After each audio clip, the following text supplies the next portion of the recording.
ada udah jam segini? Aku udah lapar loh dari tadi mau makan. Kemana sih anak jelek itu? Gak tepat waktu banget. Oh iya ya, padahal udah mama bilang tadi ke anak kampung itu, kalau jam 9 makanan harus udah selesai. Gak berfungsi itu telinganya. Jam segini bisa-bisanya belum ada makanan yang mama minta. Heh, anak aneh, mana makanannya? Aduh, itu suara mama ya. Harus cepat-cepat ke sana nih keburu ngamuk antar. Iya, kenapa ya Ma manggil Mulang? Tadi itu Mulang lagi di dapur. Halah, gak usah banyak omong. Mana makanannya? Tadi kan saya udah bilang, jam 9 makanan udah pada jadi. Lapar nih, kita butuh sarapan. Rasain tuh, dimarahin kan lu? Lagian kerjanya gak bener banget, gak becus. Ya ampun, percuma juga kalau ngejawab.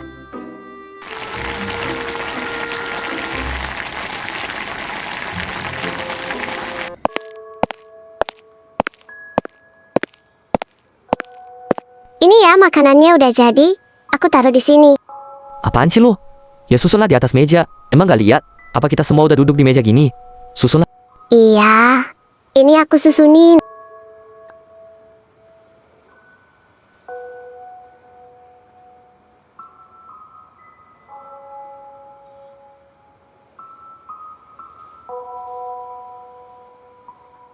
Akhirnya waktu makan tiba deh. Duh, lapar banget aku lihat makanannya. Yaudah yuk. Mama, Karin, ayo makan sekarang. Udah gak sabar nih. Iya, makan yang banyak ya anak-anakku sayang. Idih, lu ngapain duduk di situ? Mama aku gak mau dia makan di sini.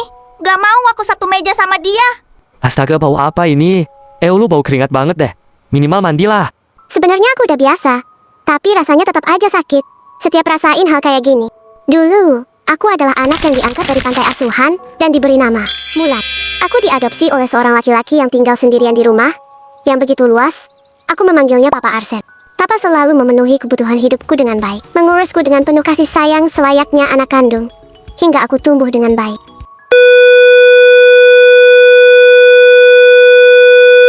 Hingga akhirnya Papa pergi ninggalin aku sendirian untuk selamanya. Saat itu aku langsung hilang arah dan gak tahu harus gimana lagi. Semenjak itu, setiap sebelum tidur aku selalu menghayal bisa bertemu Papa. Aku begitu kesepian. Dan ketika tidur, aku selalu mendapatkan mimpi aneh. Mimpi aku berada di dunia yang tidak kukenal. Dunia yang sebenarnya indah, namun di mimpi itu nyawaku terancam oleh seseorang yang berpenampilan aneh. Dan setelah itu, aku cuma bisa nangis. Keadaan begitu buruk hingga keadaanku lebih memburuk lagi saat mereka datang dengan membawa surat warisan harta Papa dan mengaku kalau anak yang dia bawa adalah anak Papa Arsen. Dan seperti inilah Mulan berakhir. Diperlakukan layaknya seorang babu.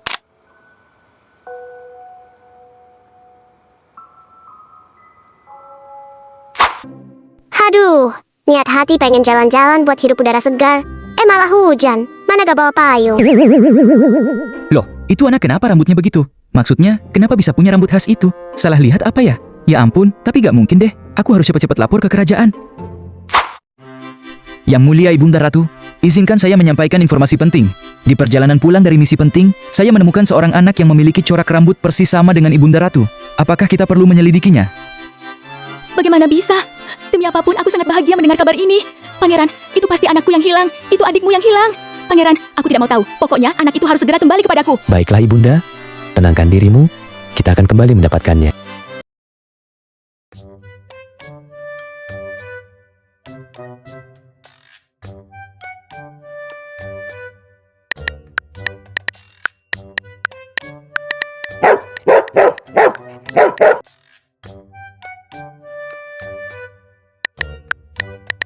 Bang, bosen deh aku. Ngapain ya enaknya? Oh iya, si anak jelek itu juga kemana dah?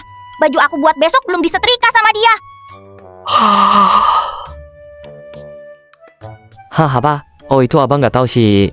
Mungkin keluar. Kalau bosen, gua ada ide sih. Isengin si Mulan aja mau nggak? Nah, gimana kalau acak-acakin bajunya yang ada di dalam kardus sampah itu? Ide bagus sih. Yuk, sekarang aja ke kamarnya.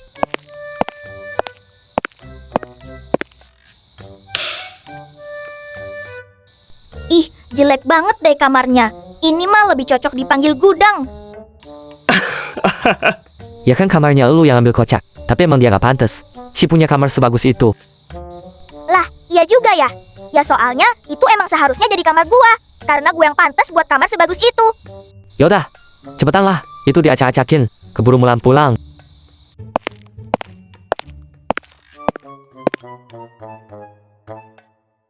Ini kayaknya baju bagus yang dibeliin sama papa deh. Yaudah cepetan lah. Iya, sabar ngapa? Ini kan lagi foto dulu buat abadiin momen. Nah, udah beres, ya udah yuk. Pengap banget nih kamar.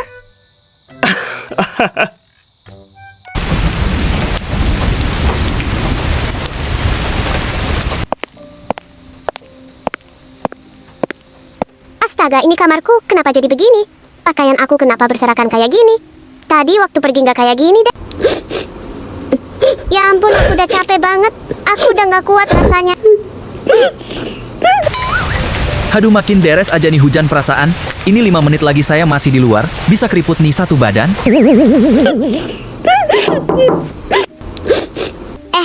Suara apa itu?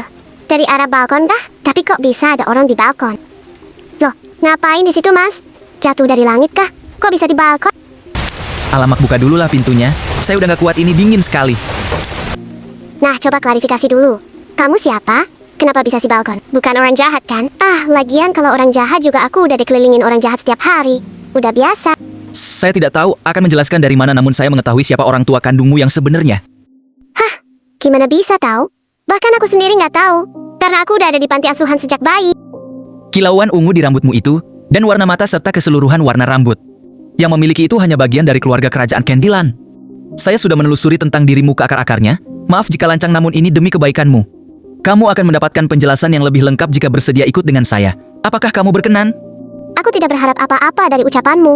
Tapi aku harap semuanya bisa lebih baik daripada menetap di rumah ini. Aku ikut. Memangnya di mana letak Candyland itu?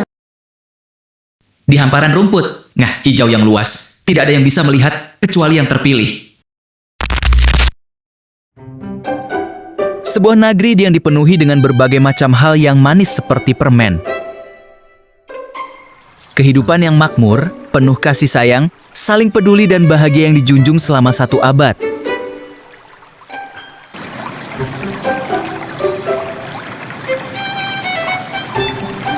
Dan dari negeri inilah kamu berasal dengan nama Lolia.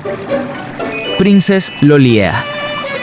Anak dari ibunda Ratu Vanilla dan adik dari Pangeran Milku. Ya ampun, ini serius. Ada tempat kayak gini? Astaga, kok bisa sih? Tapi iya ya, warna rambutnya sama kayak punya aku. Ia antara juga kamu paham.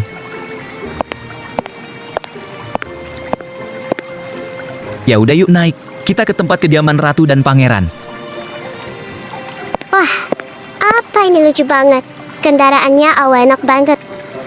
Ia duduk dengan nyaman ya, kita berangkat. Wah, kendaraannya, jalannya ampun, seru banget.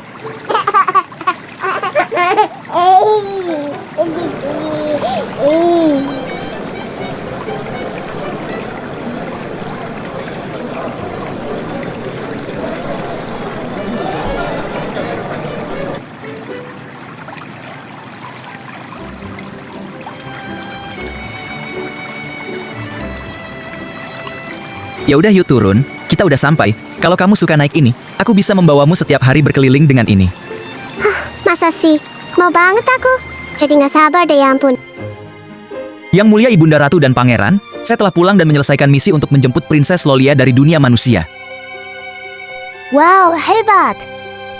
Berarti anak aku udah di sini? Mana anak aku? Mana? Ya ampun, akhirnya penantian aku selama bertahun-tahun. Cepat bawa ke sini, aku ingin ketemu. Ibunda, tenangkan dirimu. Ini hari bahagia Candyland. Mulan, ayo sini. Saya sudah ceritakan sebagian ke Mulan, hanya saja memang butuh waktu untuk paham. Ya ampun anakku, ini ibunda nak. Akhirnya bunda menemukanmu. Maaf karena membutuhkan waktu begitu lama untuk mencarimu. Sekarang aku yakin semuanya nggak bohong.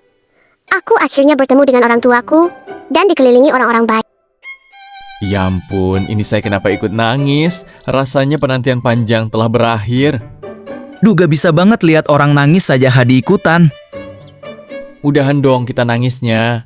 Mending kita siapin party untuk sambut Putri Lolia. Iya benar juga. Kita harus kenalkan ke para penduduk Candyland bahwa princess mereka telah ditemukan. Baiklah, kalau gitu saya akan umumkan ke semua orang. Iya, tapi sebelum itu buka dulu deh kacamata aneh itu. Bikin kamu jelek tahu. Iya, terlalu nyaman saya pakai ini. Astaga, masih muda ternyata. Aku kira udah bapak-bapak. Ibunda Ratu dengan Putri Lolia, siap-siap ya. Pesta akan langsung diadakan saja.